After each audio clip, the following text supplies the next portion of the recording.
Here's the silver lining to this whole thing. This crisis is unfolding in slow motion. It's like a storm you can see brewing on the horizon. And you, even if the government doesn't, you have time to batten down the hatches. By spotting the signals like rising yields, foreign cash pullback, trust fund depletions from Social Security, you can build a financial plan that not only weathers this storm, but helps you actually get stronger and thriving in the midst of it. So this is where I think the inflation fortress concept comes in. And before I get too excited, because I know if you're a regular listener, you know I'm all about strategies that put you in control. And when it comes to shielding your wealth from inflation, Bank on Yourself is a financial fortress.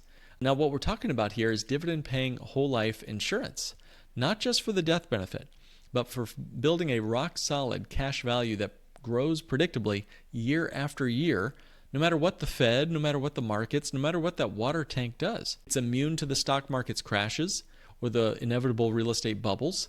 And in fact, it gets better with inflation. On top of that guarantee, there are dividends that are paid out from mutually owned insurance companies, which have paid out a dividend every single year for over 160 years, even through the Great Depression, even through 2008, straight through a worldwide pandemic where you would think that life insurance companies would buckle under pressure.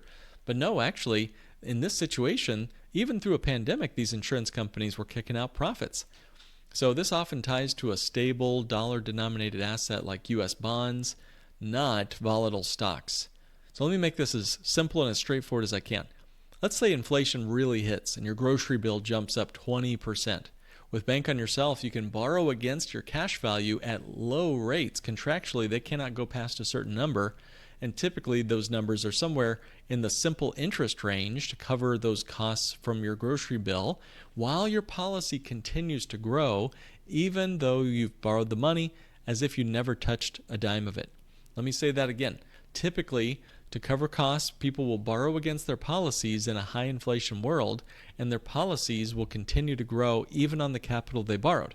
And that's thanks to a non-direct recognition policy loan, meaning your full cash value earns dividends and interest regardless of any loans you borrowed. And if you want to invest in inflation hedges like gold mining companies or real estate deals that are still a good deal for you, or raw land or whatever, trading at 3 times earnings, let's say, you could borrow from your policy, invest in the deal, and then repay the loan to your policy on your own terms, keeping interest that would have gone to banks. That's like eating your cake and having it at the same time.